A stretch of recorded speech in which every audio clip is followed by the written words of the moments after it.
Godina Wallagga Bahaatti hirmaannaan qonna magaalaa irratti taasifamu magaalota eeggattummaa irraa gara humna oomishaatti ceesisaa jira jedhame.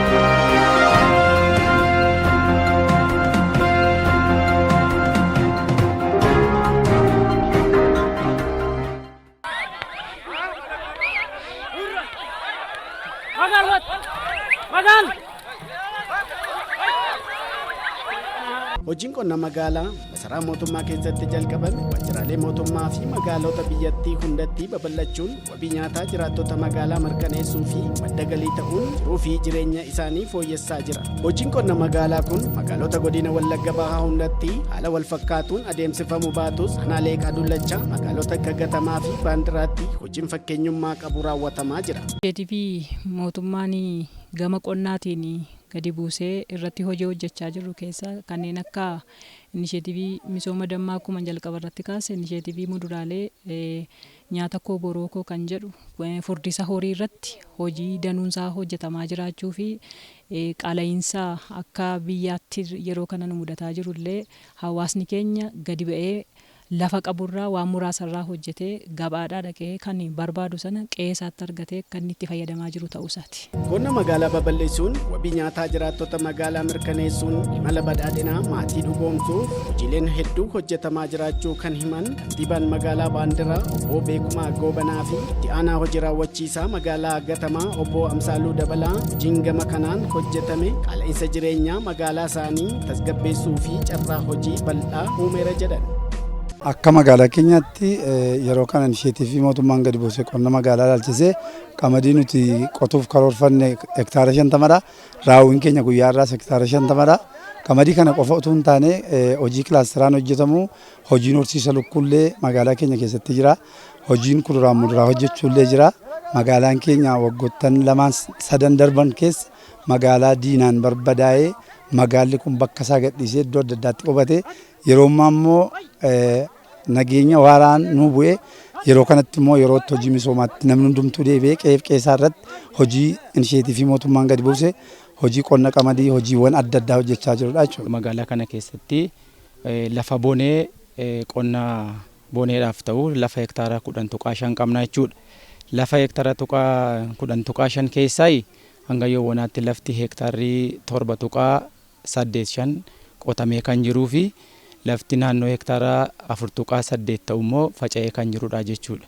Kanaaf akka magaalaa keenyaatti hojii magaalaa keessatti hojjetamu cinatti hojiin qonnaa hojii bal'inaan hojjetamudha jechuudha. Namni magaalaa kana keessa jiraatu boroo isaatti illee bishaan naannoo isaatii qabu, bishaan qe'ee isaatii qabu kuusee iddoon itti fayyadamaa jirutu jira jechuudha. Inni kun immoo qaala'insa jireenyaa akka biyyaatti jiru keessatti qonnaan bulaa isaa ta'uu jiraataan magaalaa iddoon itti nyaata ofiisaa qopheeffatee itti fayyadamaa jirutu jira jechuudha. Jiraattonni magaalaa kanneenii hojii qonna magaalaatiin lafa xiqqoo qaban irratti tibba bonaa jallisiidhaan ganna ammoo rooba fayyadamuun adeemsifamaa jiru dabalatee magaalaatti hojiin horsiisa lukkuu, oomisha dammaa, misooma midhaanii, oomisha bunaa, furdisa loonii, horsiisa lukkuu, kuduraa fi muduraa fi kanneen biroo bal'inaan oomishuun ofii fayyadamanii gatii madaalawaan hawaasaaf dhiyeessaa akka jiran himan. Hojichaa kan hojjennu himaataadhaanidha. Qabbirrii ofuma keenyaatiin kan jalqabne hojicha kan hojjenne isa booda haala hojii keenyaa ilaalamee lafti kunis nuu kenname amma haala kanaan hojjechaa jirra. Wanti hin danda'amne kamiyyuu hin jiru. Kutannoo barbaachisa malee hojichi dadhabbii qaba. Halkan hirriba dhabuu qaba. Hin danda'amu hojichitti milkaa'uus hin dandeessa. Waan xinnoodha yeroo gabaabaa keessattis birrii argatta waan ta'eef wanti hamma nasi dadhabsiisu tokkoyyuu hin jiru. Bu'aan isaa gaariidha. Gaariidha bakka hojii ma jiru irra hojii kamiyyuu hojii hunduma isaa hojjedhee ilaaleeranii hojiin akka hindaaqqoon jiru dhugaa dubbachuuf. Hojii gama lafarratti waan argamudha waan ta'eef bu'aa gaarii qaba. Hindaaqqoo 3,000 5,500 amma 3,000 nan baasan.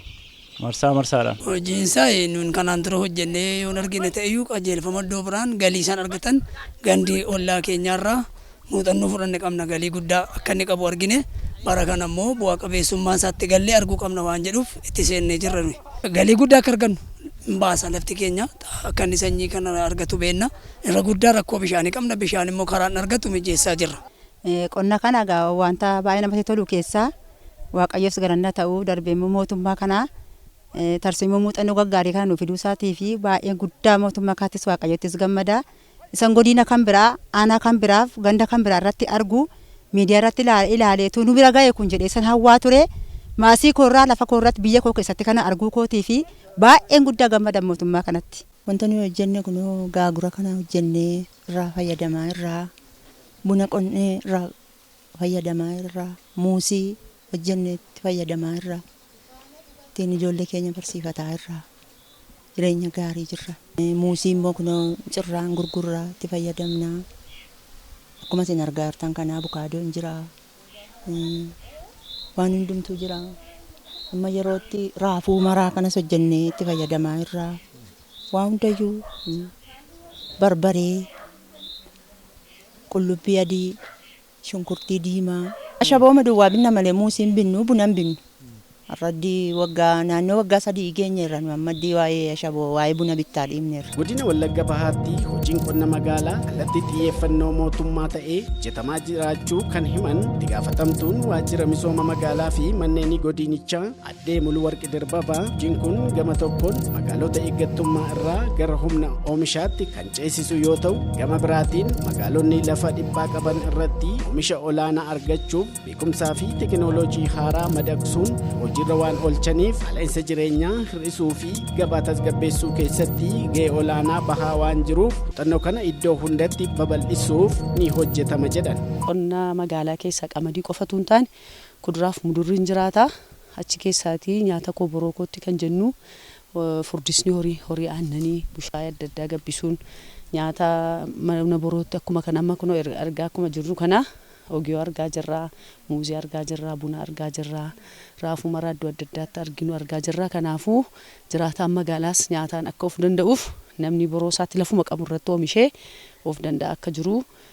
Darbee amma gaagura ammayyaa, gaagura aadaa, gaagura ce'umsaa bal'inaan gaagura aadaatti illee irraa gara gaagura ammayyaatti uummanni ce'ee hojjetaa akka jiruu fi kunillee namoonni illee walirraa arganii muuxannoo isaa iddoo adda addaatti magaalota 47 qabnu keessatti xiqqaatu guddatu magaalaa hundumaa irratti sochiin gaariin akka jiruu fi magaalota hedduu irratti immoo muuxannoo kan ta'uu danda'an illee kan jiran kana qofallee tuun taane industirii godootiin dargaggoonni ijaaramanii abbootiin ijaaramanii waan adda addaadha kan hojjetamaa jiru sababa ta'ee fi wanta hojjetamaa jiru akka magaalaa keenyaatti godina Wallagga Bahaatti waan jajjabeeffamuuf muuxannoo illee ta'uu kan danda'u wanti baay'een akka jiru ibsuun barbaada.